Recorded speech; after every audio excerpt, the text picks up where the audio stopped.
Everybody, Tuesday Thoughts, week number 39. All right, so our first quote comes from Mark Twain, who said, "The man who does not read books has no advantage over the man who cannot read." I think sometimes we worry about and we think about the skills that we have, but if you're not using those skills, why have that? It becomes a useless thing. And so, as a leader, it's your responsibility to work with the people around you and find out the skills that they do have so that they can utilize them to their fullest advantage. Because if they're not using those skills, you might as well have somebody in who doesn't even have the skill.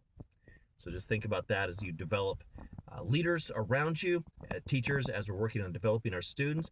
Find those skills that they have and encourage them. Encourage that growth and the use of that. Our bonus quote for the week: in order to gain something, you must sacrifice something. Are you satisfied with what you have given up in order to get what you have? Sometimes that means that our calendar is full. In order to do another activity, we've got to drop out of another activity.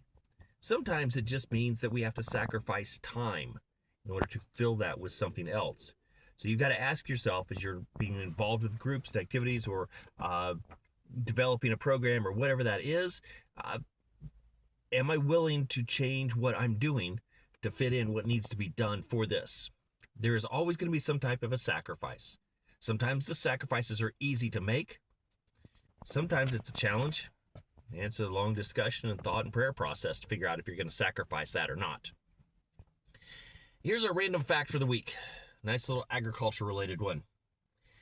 Did you know that sharks account for about 53 bites per year? But on average, only one of those shark bites is fatal per year. On the other hand, 20 people are killed per year by cows. I'm really thinking, you may have heard it before, but I'm really wondering why they don't have Cow Week on the Nature Channel. I guess instead we get the NFR. Probably more exciting though. I like that version. Okay. And finally, our random word for the week: rub-a-boo. Seriously, not making the word up. It's going to sound like it, but it's not. A rub-a-boo is a soup that's made with flour, vegetables, and meat paste. Yeah, a rub-a-boo. That's the Tuesday Thoughts, week number 39. Have a great week. Talk to you next time.